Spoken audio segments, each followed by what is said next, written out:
अस्सलामुअलैकुम viewers, welcome to my channel. कैसे हैं आप सब? आई होप आप सब ठीक होंगे। तो आज मैं आपके लिए लेकर आई हूँ बहुत ही मज़ेदार से और जल्दी से बनने वाली रेसिपी। आज हम बनाएंगे बेसन के पराठे या रोटी भी आप इसको कह सकते हैं।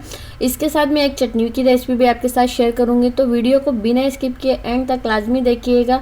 अगर आपको मेरी रेसिपीज़ पसंद आती हैं तो लाइक कर दें, शेयर कर दें और चैनल को सब्सक्राइब नहीं किया है तो सब्सक्राइब कर लें। तो आइए बनाना स्टार्ट करते हैं। बिस्मिल्लाहिर्रहमानिर्रहीम। तो सबसे पहले मैं ऐड कर रही हूँ एक छन्नी में 2 कप बेसन। इसको अच्छी तरह छालेंगे ताकि इसमें कोई लम्स वगैरह डस्ट है तो वो भी निकल जाएगी। और यहाँ इसमें मैं ऐड कर दूँगी 1 कप आटा, जो आप रेगुलर घर में यूज़ करते हैं, चक्की का आटा वही यूज़ किया है मैंने। और इसकी के साथ इसके लिए मसाला तैयार कर लेंगे। तो 1.5 टेबल स्पून साबुत धनिया है, 1 टेबल स्पून सफ़ेद ज़ीरा है। थोड़ा सा जो है इसको करारा होने देंगे ताकि ये रोस्ट हो जाए हल्का सा। फिर हम इसे दरदरा कूट लेंगे तो ये आसानी से कूट भी जाएगा और इसकी खुशबू भी बहुत अच्छी आएगी। तो यहाँ देखें, इसको मैं डाल रही हूँ और इसको अब हम कूट लेंगे दरदरा सा। और बहुत ही मज़ेदार सी इससे खुशबू आती है। ज़रूर ऐड करिएगा बेसन की रोटी में या पराठे में, जो भी आप बनाने जा रहे हैं। तो इसमें ऐड कर देंगे आटे में, साथ ही इसमें ऐड करेंगे सॉल्ट 1 टीस्पून, कुटी लाल मिर्च ऐड कर देंगे 2 टीस्पून, या अपने हस्बे ज़रूरत ऐड कर लें आप। हरी मिर्चें मेरे पास 2 चॉप की हुई, हरा धनिया है आधी गट्ठी, 1 मीडियम साइज़ की अनियन चॉप करके बारीक ऐड कर देंगे और अच्छी तरह से मिक्स करेंगे। और जो है रूम टेम्परेचर पानी, टैप वाटर में इसको गूंद लेंगे। और थोड़ा थोड़ा पानी ऐड करिएगा, एक साथ नहीं करिएगा, गीला आटा हो जाएगा बिल्कुल। और इसको जो है ना सख्त डो बनाना है ना ही इसका जो है नरम डो बनाएंगे।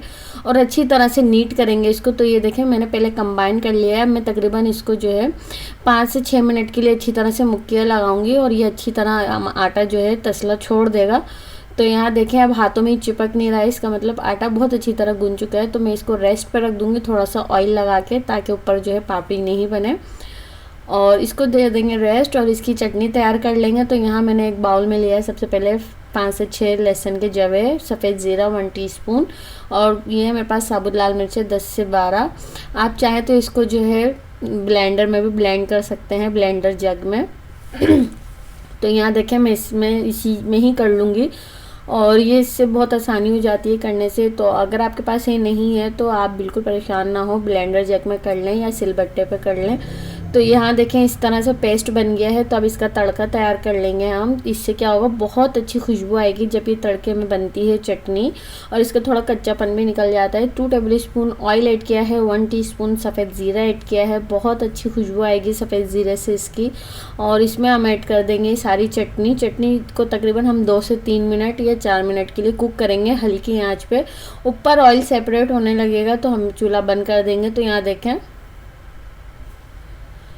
चटनी अब हमारी बन चुकी है। तो इसको हम निकाल लेंगे एक बाउल के अंदर। 3 से 4 मिनट मैंने इसको पकाया है लो फ्लेम पे।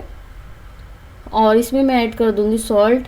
यहाँ मैंने ½ टीस्पून ऐड किया है, आप हस्बे ज़रूरत ऐड कर लें जितना आपको पसंद है। मिर्चें भी आप अपने हस्बे ज़रूरत ले सकते हैं।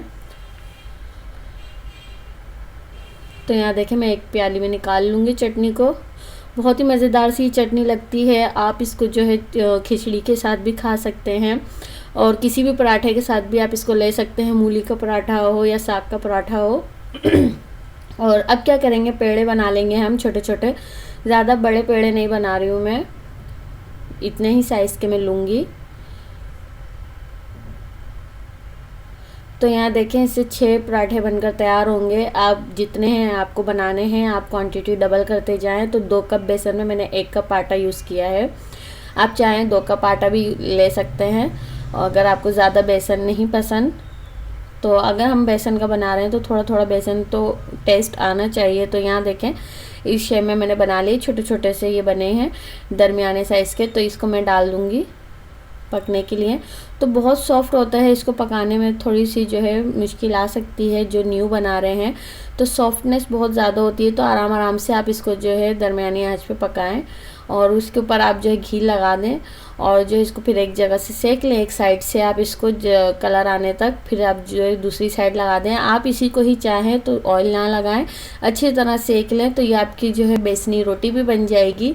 और जब आप बेसनी रोटी बनाते हैं तो बेसनी की रोटी जो है आप निकाल के उसके ऊपर हल्का सा घी लगा दें ऊपर से। जब आप इसको फ्राई पैन में डालें तब नहीं लगाइएगा, उससे आपकी बेसन की रोटी भी तैयार हो जाएगी। और इस तरह से ये बेसन के पराठे भी बनकर तैयार हो गए। मैंने एक के बाद एक सारे सेक लिए, आपको एक सेक के मैंने दिखा दिया था, बिल्कुल वैसे ही स्टेप करना है। साथ में मैंने जो है लहसुन और कुचला रखा है, लहसुन और आम का कुचला अचार, बहुत ही ज़्यादा मज़ेदार लगता है इसके साथ। और साथ में है कुचम्बर सलाद, बहुत ही ज़्यादा। एक जो है ये प्लेटर बनकर तैयार हो चुका है। ऊपर से मैंने जो है मक्खन रख दिया है बेसन की रोटी के साथ या बेसन के पराठे पे, आलू के पराठे पे, जिस पे भी आपको पसंद हो, तो इससे फ्लेवर और इन्हेंस हो जाता है। बहुत ही मज़ेदार सी ये सिंपल सी रेसिपी बनकर तैयार है। तो आई होप आपको ये रेसिपी पसंद आई होगी।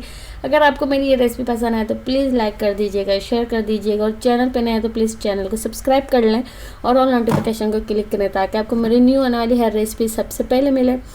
तो अपना बहुत सारा ख्याल रखिएगा और मुझे अपने दुआ में याद रखिएगा। फिर मिलेंगे इंशाल्लाह नई रेसिपी के साथ, तब तक के लिए अल्लाह हाफिज़।